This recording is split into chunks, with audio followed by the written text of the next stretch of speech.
கடவுளிடமிருந்து அன்பின் குமாரனாகிய கிறிஸ்து பெருமானிடமிருந்து பரிசுத்த ஆவியானவரிடமிருந்து கிருபையும் சமாதானமும் நல் பேராசீர்வாதம் நம் அனைவருக்கும் குறிப்பாக இந்த மார்ச் மாதத்தின் முதல் நாளில் அதிகாலை வேளையிலே ஆண்டவருடைய திருவீட்டிலே கூடி வந்திருக்கிற நம் ஒருவருக்கும் மிகுதியாய் உண்டாவதாக. ஆமென்.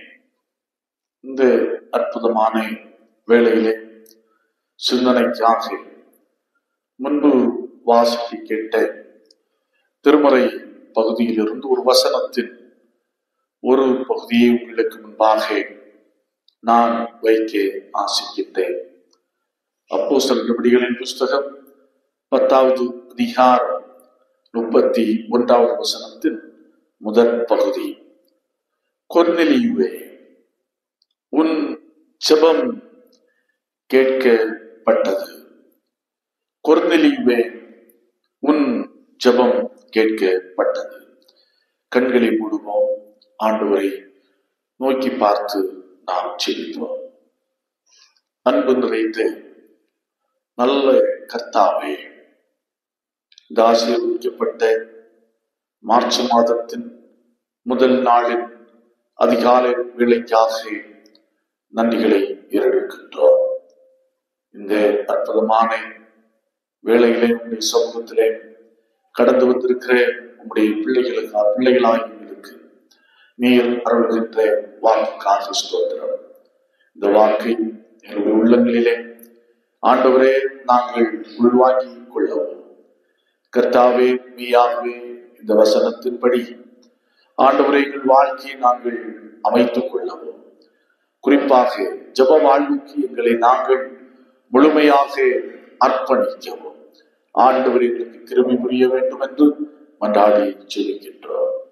தாழ்த்தி அர்ப்பணிக்கிறோம். நீர் பேசும் சுவாமி, நாங்கள் கேட்கிறோம். இயேசு ரட்சகரின் நாமத்தில் ஜெபிக்கிறோம். ஜெபம் கேளும் அன்பு நிறைந்த நல்ல கர்த்தாவே. ஆமென். கிறிஸ்து இயேசுவுக்குள் அன்பானவர்களே, ஜார்ஜ் முல்லர் ஒரு சிறந்த விசுவாச வீரர், அதோடு ஒரு சிறந்த ஜெப வீரரும் கூட. ஒரு நாள் அவரிடத்திலே ஒருவர் பேட்டி எடுத்தார். அவரை நோக்கி கேட்ட கேள்வி, ஜார்ஜ் முல்லரை நோக்கி கேட்ட கேள்வி, ஒரு நாளைக்கு எத்தனை மணி நேரம், எவ்வளவு நேரம் ஜெபிப்பீர்கள் அப்படி என்று கேட்டார். உடனே ஜார்ஜ் முல்லர் சொன்ன பதில், பல மணி நேரங்கள் மட்டுமல்ல,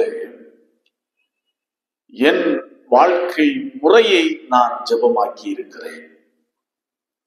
என் வாழ்க்கை முறையை நான் ஜெபமாக்கி இருக்கிறேன். நடக்கும் போதும் ஜெபிக்கிறேன், உட்கார்கின்ற போதும் ஜெபிக்கிறேன், எழுந்திருக்கின்ற போதும் நான் ஜெபிக்கிறேன். அவ்வாறு ஜெபித்த மனிதர் தான் ஒரு ஜார்ஜ் முல்லர்.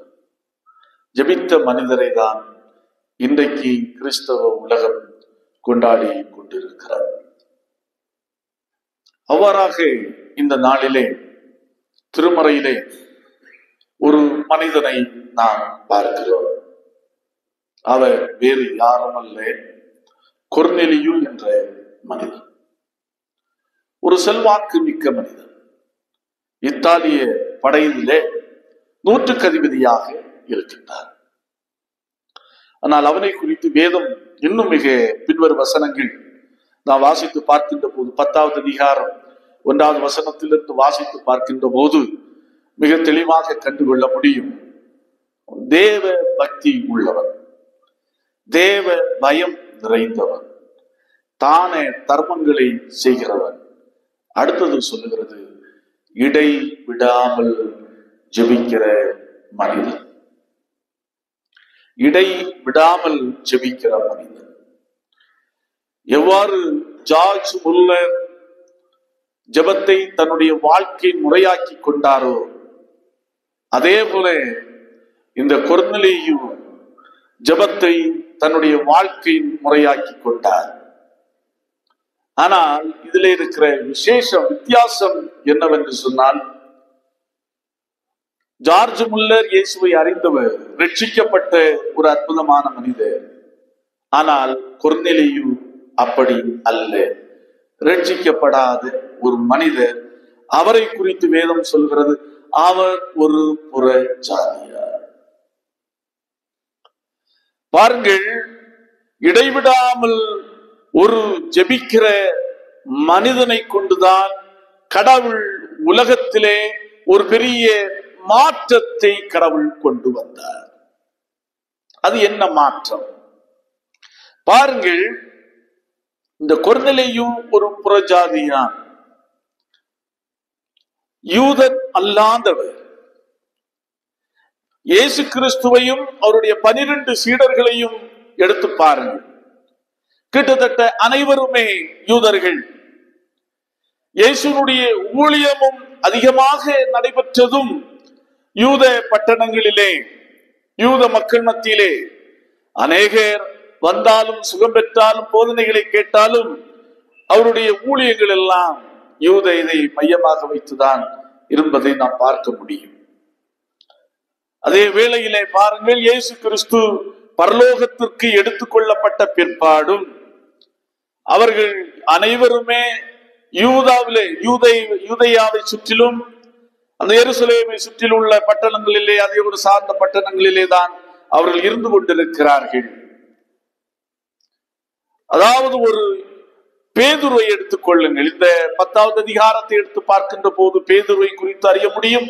பேதுருவை கொண்டுதான் கொர்நேலியு வீட்டாரையும் அவரை சார்ந்தவர்களையும் கடவுள் கிறிஸ்துவுக்கு நேராக இந்த பேதுருவை கொண்டுதான் வழி நடத்துகிறார். பேதுரு ஒரு நல்ல யூதன். அன்றைக்கு யார் புறஜாதியாரையும் இந்த யூதர்கள் தொடக்கூடாது. எதிர்பாராத விதமாக தொட்டுவிட்டால் அவர் நேராக வீட்டிற்கு செல்ல வேண்டும், அவன் தன்னை வாஷ் பண்ண வேண்டும். அதுதான் யூதர்களுடைய ஒரு பாரம்பரியமாக இருந்தது. புறஜாதியாரை ஒரு தீட்டுள்ளவர்களாகவே இந்த யூதர்கள் கருதி கொண்டிருந்தார்கள். எல்லாவற்றுக்கும் மேலாக இந்த ரட்சிப்பு அதாவது யூதர்களுக்கே என்றுதான் அதிகமாக அவர்கள் நம்பிக்கொண்டிருந்தார்கள். இதை எல்லாவற்றையும் தகர்த்து எறிவதற்கு அடிப்படையாக இருந்தது இந்த கொர்நேலியுனுடைய ஜெபம். அதுதான் கொர்நேலியுனுடைய சிறப்பு பண்புகளை நாம் பார்த்தோம். அவர் தேவ பக்தி உள்ளவர், தேவ பயம் மிகுந்தவர், தானே தர்மங்களை செய்கிறவர், இடைவிடாமல். அவர் 100க்கு அதிபதியாய் இருந்தாலும், உயர்ந்த ஸ்தானத்திலே பொறுப்பிலே இருந்தாலும், அவனுக்கு ஒரு நல்ல பண்பு இருந்தது. என்னவென்று சொன்னால், இடைவிடாமல் ஜெபிக்கின்ற ஒரு பண்பு.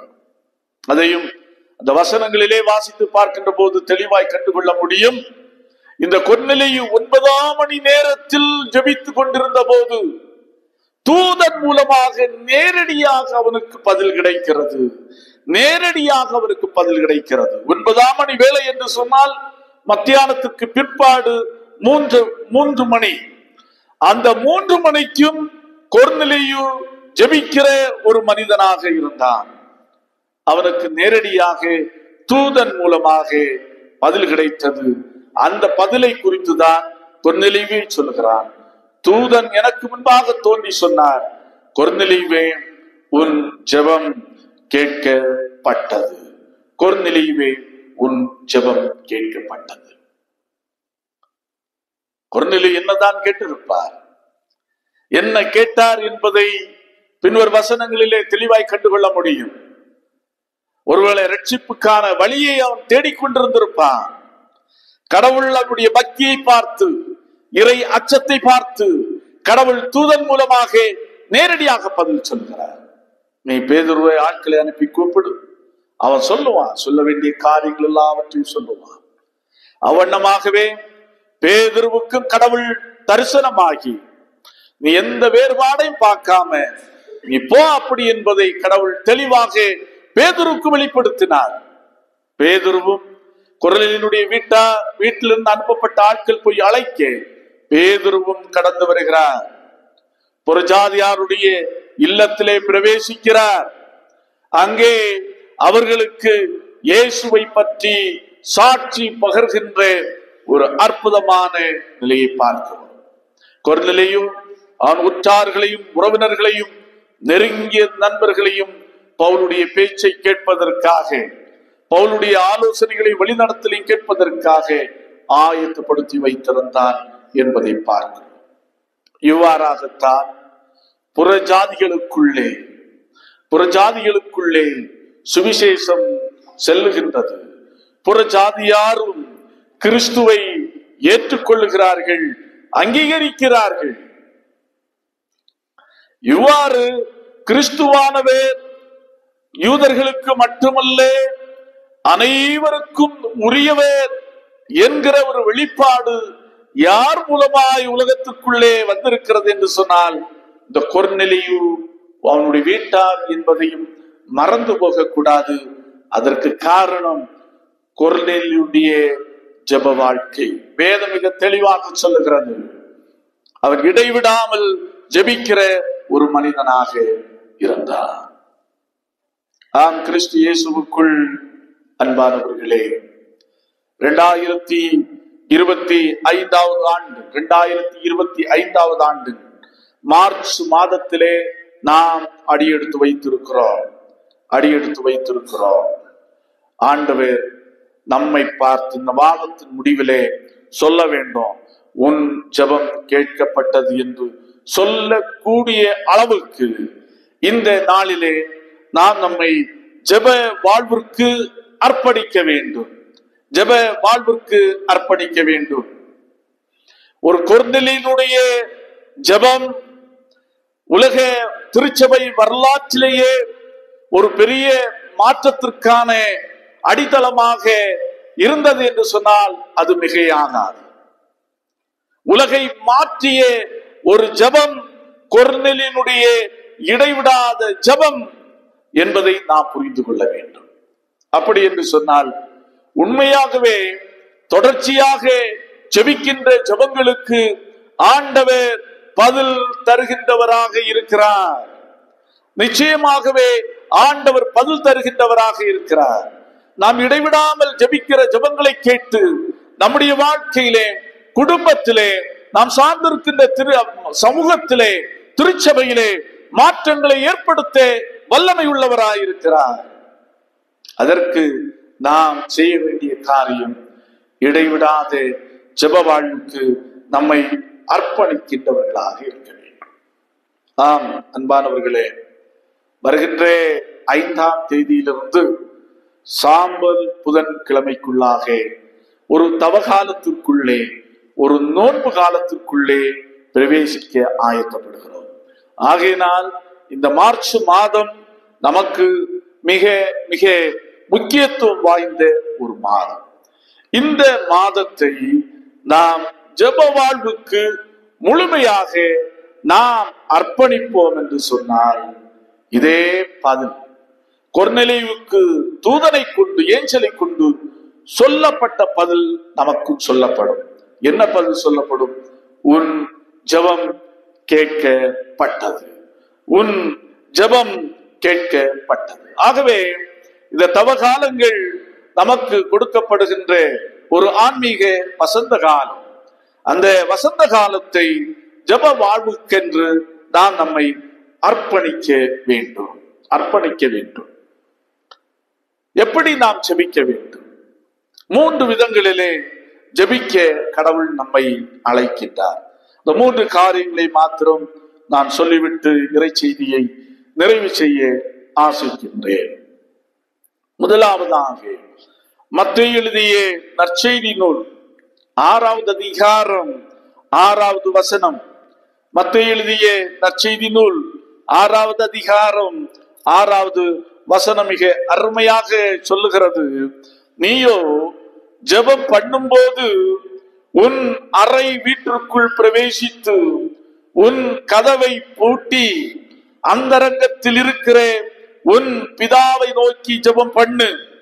அப்பொழுது அந்தரங்கத்தில் பார்க்கிற உன் பிதா வெளியரங்கமாய் உனக்கு பலன் அளிப்பார். எப்படி சொல்லுகிறார் இயேசு கிறிஸ்து? உன் அறை கதவை பூட்டி. நீ ஜெபம் பண்ணும் போது உன் அறை வீட்டுக்குள் பிரவேசித்து உன் கதவை பூட்டி அந்தரங்கத்தில் இருக்கிற உன் பிதாவை நோக்கி ஜெபம் பண்ணு. இது தனிப்பட்ட ஜெபம். அது எப்படி இருக்க வேண்டும்? தனிப்பட்ட விதத்திலே இருக்க வேண்டும் என்பதை இயேசு கிறிஸ்து சொல்லுகிறார். குடும்ப ஜெபம் நமக்கு தெரியும். ஆலயத்திலே ஜெபிக்கிறோம், பொது இடங்களிலே ஜெபிக்கிறோம். ஆனால் தனிப்பட்ட விதத்திலே எந்த அளவிற்கு நாம் நம்மை ஜெப வாழ்வுக்கு அர்ப்பணித்திருக்கிறோம்? அதற்காகத்தான் கடவுள் இந்த தவகால சந்திக்க இருக்கின்ற தவகாலத்தை நமக்கு தருகிறார். தனிப்பட்ட முறையிலே குடும்ப ஜெபத்திற்கும் அப்பாற்பட்டு தனிப்பட்ட முறையிலே கடவுளோடு பேச, உறவாடி மகிழ கடவுள் நம்மை அழைக்கின்றார். அடுத்ததாக 2வதாக லூக்கா எழுதிய நற்செய்தி நூல் 18வது அதிகாரம் 1வது வசனம். லூக்கா எழுதிய நற்செய்தி நூல் 18வது அதிகாரம் 1வது வசனம் சொல்லுகிறது, சோர்ந்து போகாமல் எப்பொழுதும் ஜெபம் பண்ண வேண்டும் என்பதை குறித்து அவர்களுக்கு அவர் ஒரு உவமையை சொன்னார். இயேசு கிறிஸ்து சொன்னார், சோர்ந்து போகாமல் ஜெபம் பண்ணுங்கள், சோர்ந்து போகாமல் ஜெபம் பண்ணுங்கள். அநேக நேரத்திலே நாம் ஜெபித்து பார்க்கிறோம், ஆனால் நமக்கு பதில் கிடைக்கவில்லை என்று சொன்னால் நாம் சோர்ந்து போகிறோம். ஆனால் இயேசு கிறிஸ்து கற்றுத்தருகின்ற 2வது மிக முக்கியமான காரியம், நாம் எவ்வாறு ஜெபிக்க வேண்டும் என்று சொன்னால் சோர்ந்து போகாமல் ஜெபிக்க வேண்டும். இன்றைக்கு வாசித்து கேட்ட சங்கீதம் 142வது சங்கீதம் ஒரு விண்ணப்ப சங்கீதம். தாவீதுடைய ஜெபம் எப்படி ஜெபிக்க, எங்கிருந்து ஜெபிக்கிறார் என்று சொன்னால் கெபியில் இருந்து கொண்டு ஜெபிக்கின்ற ஒரு ஜெபம் தான் 142வது சங்கீதம். தாவீதுடைய சிறப்பு அதுதான். வாழ்க்கையிலே மகிழ்ச்சியா இருக்கும் போது கடவுளை துதிக்கின்றவனாக இருந்தார். ஆனால் நெருடல்களை சந்தித்த போதும் நெருக்கடிகளை சந்தித்த போதும் சோர்ந்து போகாமல் ஜெபிக்கிற ஒரு மனிதனாக அரசர் தாவீது இருந்தார்.